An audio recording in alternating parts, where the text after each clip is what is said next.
Bonjour à tous, bienvenue dans votre journal de l'été, heureux de vous retrouver. Vous le voyez, on est ici sur la scène du Het Lideboom au parc Galamé de Lonne-Plage. C'est le temps fort de ce week-end. On en reparle d'ailleurs de ce festival dans ce journal. D'ailleurs, voici les titres de votre édition du jeudi 17 juillet 2014. Le Het Lideboom donc ouvre ses portes aujourd'hui pour 4 jours de festival avec en tête d'affiche Sinsemilia ou encore Alan Stivell. On était au cœur des derniers préparatifs. L'autre temps fort du week-end, lui, est à Gravelines, au parc des Rives de la. Les championnats de France de course en ligne de canoë-kayak. C'est tout simplement l'événement le plus important jamais organisé au parc. On partira ensuite à la rencontre de Annie Arquette dans ce journal. Vous découvrirez avec elle le hareng sur toutes ses coutures. Dans le cadre des festivités du 14 juillet, vous savez sûrement croisé d'anciens véhicules militaires américains. C'est normal, ils étaient en exposition au blocos du phare de Petit-Fort-Philippe. L'occasion d'en savoir plus sur cette passion qui anime les membres de l'association gravelinoise World War II. On ira s'essayer à la gravure sur bois. Un stage était organisé à Gravelines pour découvrir cet art pas comme les autres.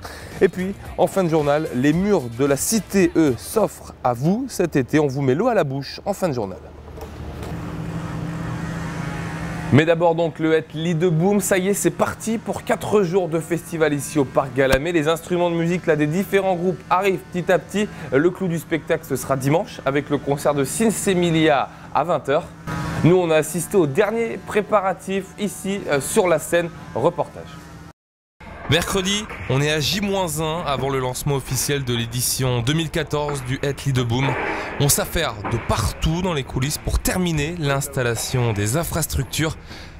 Là, sur la scène, tout a été déjà posé. Il ne reste qu'à vérifier que tout fonctionne à l'image des jeux de lumière, car dans quelques heures se succéderont Alan Stivell le samedi à partir de 22 h, puis Sinsemilia le dimanche à la même heure, ou encore Hormuz. Lui, c'est Gaspard, régisseur. Il court partout depuis quelques heures. Là, c'est les affiches du festival qui viennent d'arriver. Tout ça, efficace et on décharge au restaurant. Vous déchargez sur le restaurant, vous posez tout sur la scène. Mercredi, ils étaient encore une vingtaine à travailler sur la scène pour terminer le montage dans la soirée. C'est une grande préparation, surtout au service technique et au service fêtes et protocoles. On essaye de mettre en place toutes les infrastructures parce qu'on a commencé dimanche au niveau de la scène et le chapiteau a été monté la semaine dernière. Je pense qu'ils ont travaillé une partie de la nuit et puis depuis lundi, qui était le 14 juillet, les équipes sont sur le terrain pour que tout soit prêt pour demain. Le temps est précieux là aujourd'hui ? Oui, tout à fait. Là, on ne sait pas à quelle heure on va terminer ce soir, mais il faut que tout soit prêt pour demain soir, pour l'inauguration. Le début des hostilités, c'est donc dès ce soir à partir de 19 h avec la soirée d'inauguration.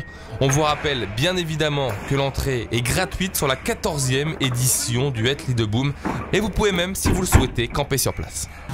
Et pendant que le premier campeur est arrivé ici sur le site du Het Lideboom, c'est un Anglais. Nous, on file à Gravelines pour l'autre temps fort du week-end. Ça se passe du côté du parc des Rives de la. Les championnats de France de canoë-kayak course en ligne vous attendent tout ce week-end sur le bassin Albert d'Anvers. Il y aura même une cérémonie d'ouverture ce soir. Présentation. Gravelines va découvrir le très haut niveau ce week-end avec les championnats de France de course en ligne. Ça se passe du côté du parc des Rives de la. C'est simple, le gratin du canoë et du kayak français va se disputer les titres de champion de France. Il y aura des remous dans le bassin du parc des Rives de la. C'est certainement le plus spectaculaire, hein. C'est l'athlétisme sur l'eau. Les finales de vitesse, ça se joue au 10e. Hein. Donc c'est vraiment de la course de haut niveau. 1500 athlètes sont attendus à partir de demain vendredi. Parmi eux, on retrouve des habitués des Jeux Olympiques à l'image du Boulonnais Mathieu Goubel. Gravelines veut profiter de cette dynamique pour démocratiser la course en ligne. C'est énorme parce que, pour mémoire, on a accueilli l'année dernière le championnat de France de pirogue de vitesse sur le parc et l'Océan Racing donc à Petit-Fort-Philippe en mer. Avoir le championnat de France de course en ligne cette année, c'est vraiment quelque chose sur lequel on fonde beaucoup d'espoir pour dynamiser le canoë-kayak sur Gravelines. Le président Caillot et son équipe ont déjà réussi un pari, celui de l'organisation. Suite au refus de Boulogne-sur-Mer, la cité Vauban a récupéré le projet et a fait des merveilles. En général, un événement comme celui-là se prépare 2 ans à l'avance. On a fait en un an ce que les autres font en 2 ans, quoi. Les premières finales sont prévues dès demain avec les épreuves individuelles sur 1000 mètres. Vous avez jusqu'à mardi pour profiter donc des championnats de France de course en ligne à Gravelines. Et on finit ici sur le Lit de Boom du côté du parc Galamé de Lonne-Plage. Nous on va prendre la direction du blocos du phare de Petit-Fort-Philippe, là où l'association World War II exposait ses trésors. Exposition de véhicules américains qui ont servi pendant la Seconde Guerre mondiale. Patrice Bernard. Perpétuer le devoir de mémoire, voilà ce que réalisent chaque année les membres du club gravelinois de reconstitution World War II en présentant des vêtements, du matériel et des véhicules datant de la Seconde Guerre mondiale. C'est quand même des véhicules qui datent de 1941, 42, 43 pour certains. Et on ne veut pas que ça parte à l'oubliette. Et puis d'année en année, on augmente sa flotte de véhicules. C'est-à-dire que cette année, il y a une 202, je crois que c'est de 1938, qui a été rachetée et restaurée par un de mes membres. Et derrière également une ambulance qui a été restaurée, un WC-54, le WC-54 ambulance américain. Parmi les véhicules exposés, on pouvait découvrir 2 Cushman de 1942-43, les ancêtres du scooter qui ont été parachutés par les Américains en Normandie lors de la Libération. Ce sont en fait des refabrications par un des membres du club avec une motorisation à carénage d'époque. Un autre véhicule peu ordinaire a été restauré cette année. C'est un Dodge WC-63 qui date de 1943. Il a été restauré cet hiver et il est aux couleurs de la Big Red One qui a débarqué en Normandie à Omaha Beach. Beaucoup de Dodge sont de 4 roues motrices et celui-ci est à 6 roues motrices. Et il a sur l'avant un calibre 50 qui est placé en anti-aérien. Principalement, il servait au transport de troupes. Assujetti à servir à tout, transport de matériel, mais principalement au transport de troupes. Tous les véhicules présentés sont aux membres du club.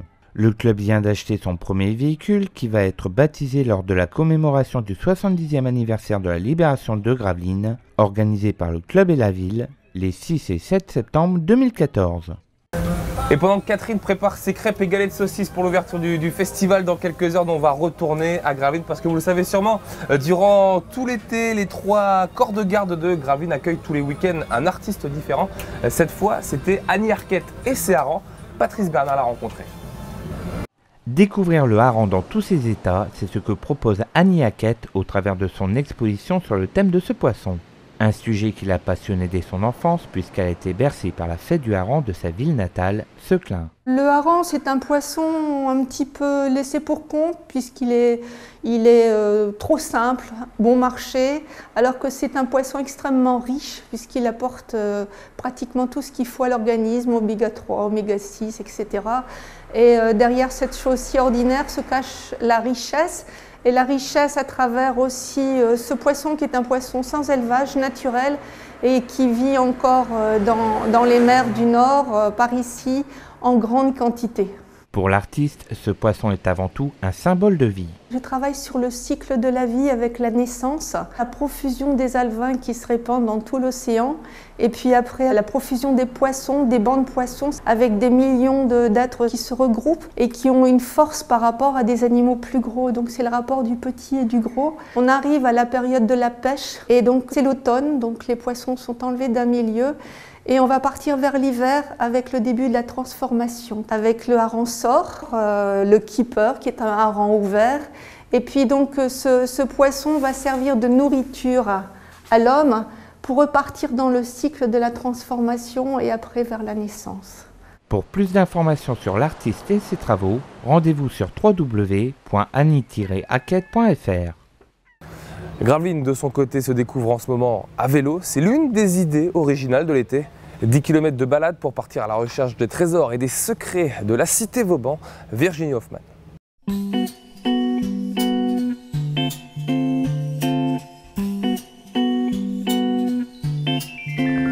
C'est donc d'ici que partira les balades à vélo que propose le musée et l'Office du tourisme cet été. Les 9 et 23 juillet, 6 et 20 août, 4 balades autour des murs de la cité de Gravelines.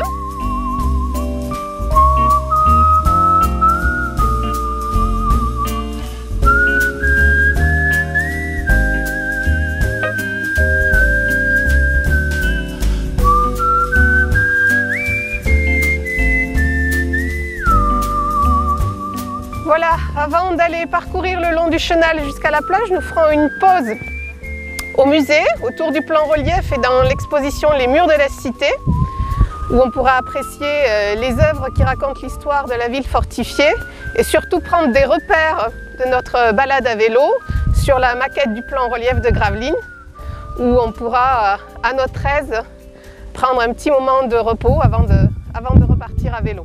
Pour parcourir ensuite les murs de la fortification de Gravelines et pour courir jusqu'aux plages, au mur de l'Atlantique sur la plage de Petit Fort et à l'enceinte de la Géante dans les dunes de Gravelines.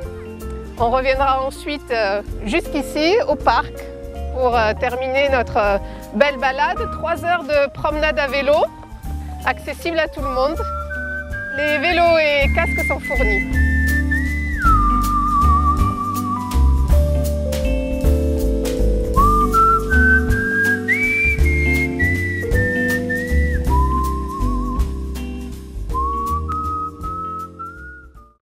Et ambiance celtique ici du côté du Het Liedeboom avec ces arbres Jean Legel du côté de Gravelines. On a mis plein les yeux à quelques privilégiés. Son truc, c'est la gravure sur bois. Elle a été chef des ateliers de gravure du département des Beaux-Arts de l'université d'Oxford. À Gravelines, elle a partagé son savoir avec quelques privilégiés. Virginie Hoffman.